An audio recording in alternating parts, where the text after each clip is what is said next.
manni piippii yookaan galmi sheeyxaantichaa mootiin sobaa galmisaa rooraa jira diigamaa jira ajetti si gale. Akkuma beekamu dheengadda hayyoonni keenya beeytonni biyya Itoophiyaa hundinuu jawween hangafee wali qabee biiti teenya rakkoo keessa jirti. Biiti teenya gartee maraataa harka buute. Eessa malli ummanni keenya durooyin dhumaa jira. Amantii waliin fillu, kutaa waliin fillu. Akka Itoophiyaa dhumaa jirra mee malli garami jedhaniiti dheengadda hayyoonni torbaan duroo wal mari'achuun ni yaadatamaa jechuudha. Namichi Abiyyi wanni inni jibbu addunyaarraa hawaasa jaarame. Nama wal dhageeffate. Nama waraana miliyoona jaarirra nama wal dhageeffate lama akkamitti adda diiginaa jee wanni inni halkanii guyyaa hirriba dhabuuf sanii jechuudha. Namni sirriitti Abiyyi beeku amala isaa sirrii beekaa jechuudha. Wanni inni jibbu guddoon ijaaramudha.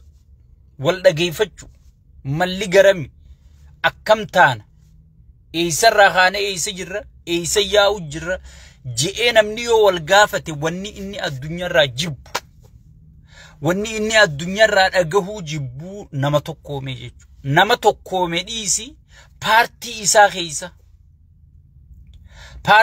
keessa yoo namni nagaa lallabu jiraate yoo namni waa mari'annu juu jiraate wannummaan inni jibbu addunyaa tanarraa mariidha jechuudha. So wanni inni jibbu sun isaanafne osoon in oolin osoon in bulin hayyoonni biyya wal mari'achuun isaanii ni yaadatamaa jechuudha. Eega isaan wal mari'atan hirribni kana ijarran baane siin jedhan. Sabboontonni oduu nuun ga'u hirribni ijarran baane jedhan sheeyxaanticha si gale. Maaliif ammanumaatu waan haaraa fide jedhan si gale dheengadda wali qabeeti wadalloota saasa wali qabeeti yoon an badees ana qofaa bade isinitti hin fakkaatini qilleensi addeemu kun isin hunda qabeenya keessan maatii teessan fuudhee kutaa cidhiinnattanii na duuba dhaabbattan taanaan waliin galmageenya na duuba garagaltan taanaan an xayyaara bitadheetiin jira biyyaan fedhettiin bararuu danda'a kan qabanii mataa raamuran kan qaqqalanii sinii jeeti gartee khaadiree wali qabate tana warningi itti kennaa oolee jedhan si gale. Maaliif ni beeka hayyoonni hoggii mari'atan waan itti aanu waan dhufu si gale ni beekaa jechuudha. So warningi itti kennaa oolee jedhan si gale.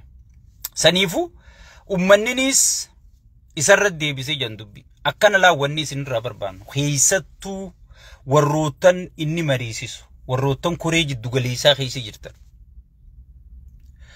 Badii tana hunda kan fide nama dhama qabu hunda kan keessaa yaase nama dhageeffachuu dide nama barruun isaa dhama qabu jechisaa dhama qabu namni dhageeffatu nama amansiisuu danda'u hunda yaafteeti gartee wali nama guutuu diinanu goote. Maal nu qofa bileem gootaa jedhaniif irratti deebisan jedhan akkana jala dubbadha waa takka harkaan qabu kana namichi sodaataadha laa beekaa isin sodaachisa malee beekaa ija gurguddoo san manatti ol isin naqee isin baasa malee wallaahi sodaata dhugaan isin himan lola Tigraay irra ni beeytan gaafa lolli Tigree lola bante siree jala dhokatee dirqiidhaan Isaayyaas boosi duubaan jiraan maraatiin inurraa us jee Isaayyaas kan dhiibee lola sanitti akka inni gartee onnee godhatee lolasan wanta godhu haga gartee maqalee seenanitti namanne jechuudha. Nama akkasiiti.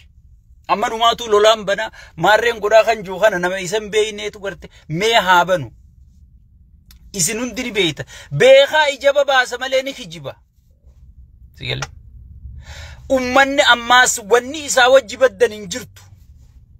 Isumaa kophaa bada malee. Maaliif aangoo isin qabdan nuti sirri beeynaa jechuudha. Namni aangoo qabu biyya san keessa isa malee hin jiru. Yoo namni waa murteesse ni hinaafa. Yoo aangoo waajjira keessa waajjira inni aangoo si kennee kana keessatti yoo waa murteessite ati eenyu taatee waa murteessite jedha dhufe. Amma qaallitti harmallitti Adaanesh Dajjaaniin tana karaa kana isii ijaaru jira isiniif fakkaatti. Isin dhayxeetuma footoo haati malee yoo isa duuba waan takka goote. Maala si qabda qushaashtichi yee akka ijoollettuma jedhan si gale. Lubbuudha nam tokko aangoon qabu.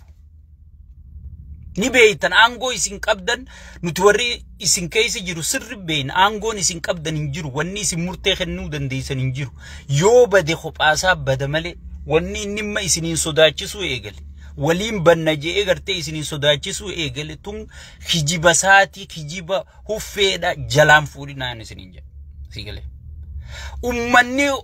ummanni biyyattii guutuun eenyu karakkoo qabu eenyu abbaa rakkoo akka ta'e eenyu gartee tokkummaa sabaa kan feene ni beekaa jechu waywaata isinitti waywaachuu jirtan guutuu quba qabanii jechu aboo namaa naa mari'annu nama haa dhageeffannu lakki mari'atanii biyya bulchan malee maraatanii biyyan bulchanii jettanii akka isinitti waywaachuu jirtan quba qabaa jechu so arra gabbahee amma ajandaa haaraa uumuu deeman dhageeffadha namichi ajandaa haaraa uumaa jee ibsa kennee jira jechuudha.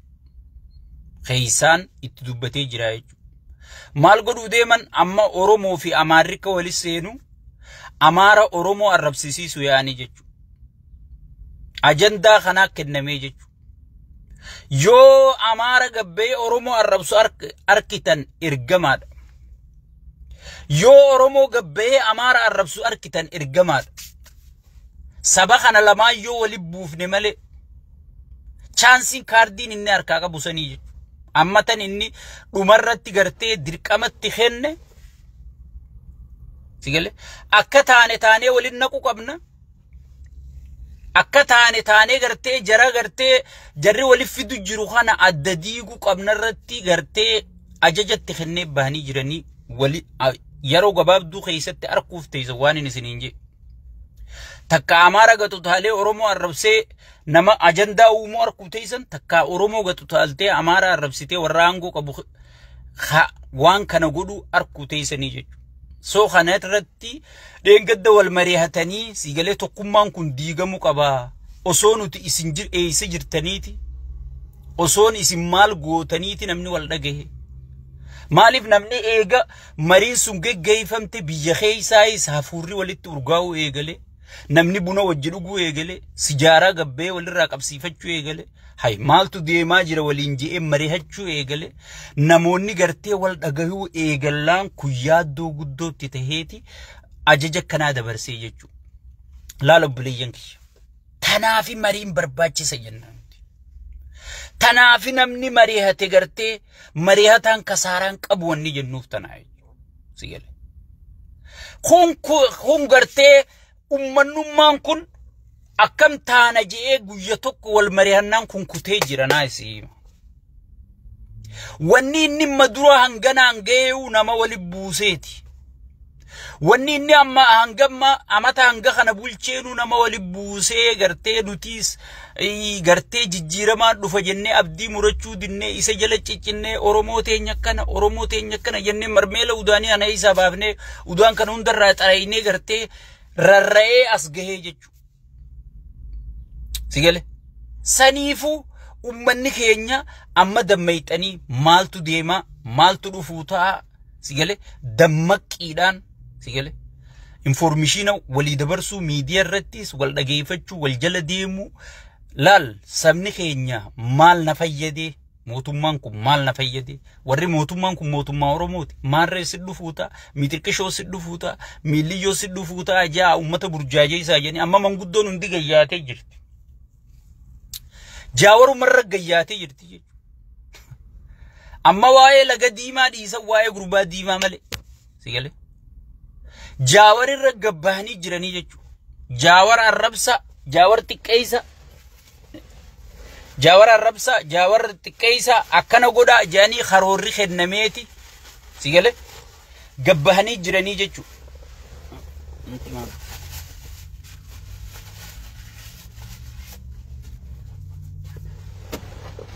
Jawar arrabsa jawar xiqqeessa jaaniiti gartee kharoorri kennamee gabbahanii jiranii jechuudha. Saniifu ummanni keenya sirritti dammaqa ife gadda tokkummaa keessan jabeessa sabaa sablammii wajji Oromoon Amaara arrabsitee waan harkattuun qabdu awwaanin jala muree isiniimu amaara balaaleeffattee amaara arrabsitee amaara maarree gootee mixiqishoo gootee gammachuu yeroo saniitiif aara gartee si jiru san bahuu yoo taate malee waa takka wanni ati harkattu hin jiru jechuudha. Injifannoon ta'e tokkummaa kee keessa jira jechuudha.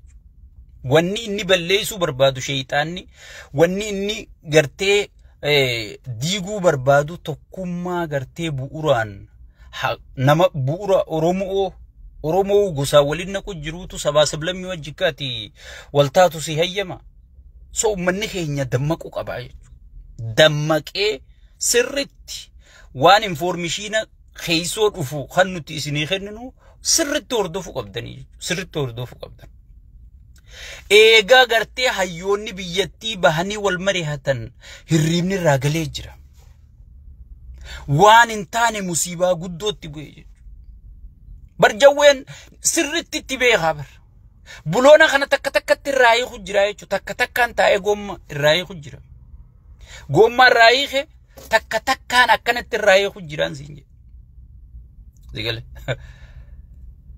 Hayyoota hangas ga'uusan walii qabanii fidanii mari'achiisuun hooggantoota riphee lolaa, hooggantoota diyaaspooraa, hooggantoota koomunitii, hooggantoota sabaa sablammii guutuu san fidanii mari'achiisuun sigale. What is the next stage? Namni waa beeku maaltutti aanaa sirri beekaa jechuudha. Namni waa beeku maaltutti aanaa sirri beekaa jechuudha. So saniifuu amma maraatee jira, amma if jibbee jira. Laal tanatti muddu qabna malee tokkummaa gartee maarree mixiqishoo amaarri kanaa miiliyyoon akkana adeero amaara namni abiyyi caalaa jaaren jiru. Anjala mureetiin siima. Saba tokko kan jaartuun seenaa isaati. Afaan isaati. Seenaa amaaraa tan gartee wayyaaneen dhuftee waggaa meeqa dargiin balleessee wayyaaneen awwaalte. Janaazaa salaatee namni awwaale. Namni awwaala keessaa dhadha'ee baasee Minilik tolchee masaraa kaa'ee isaa jechuudha. Sabni tokko seenaan isaa jiraachuu maaliin beeka? Afaan isaa, aadaa isaa, hayyoota isaatii jechuudha. Sigale. Afaan Amaaraa, afaan Afrikaa naa ta'uu qaba jee pirezidaantii Taayyee Asqasillaasee keessaan Afrikaa guutuun gaafa dhufte afaan Amaaraa akkamitti afaan Afrikaa goonarra mari'atanii jechuudha. Oromoon ammoo afaan Oromoo qofa afaan federaalaa naa godhii jee waywaatu jira jechuudha. Mee wahuma inni godhe haalaallu osoon hayyoonni keenya meeqa jiranii, osoon beeytonni keenya meeqa jiraniiti masaraa keessatti jara san ijaaree jechuudha. Mee seenuma Oromoo takka mee wahuma godhe takka as kenna.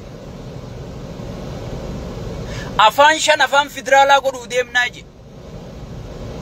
Afaan Soomalee, afaan Tigree, afaan Amaaraa, afaan Oromoo jeen lakkaa'e. Jarri kun takkaatu afaan Oromoo, afaan Keenyaa, afaan federaalaa anuu ta'u jedhanii qabsaa'anii beekanii jechuudha. Inni maal godhuuf? Oromoo kana busheessuuf, gaafii Oromoo tana gad xiqqeessuuf. Sigale waan san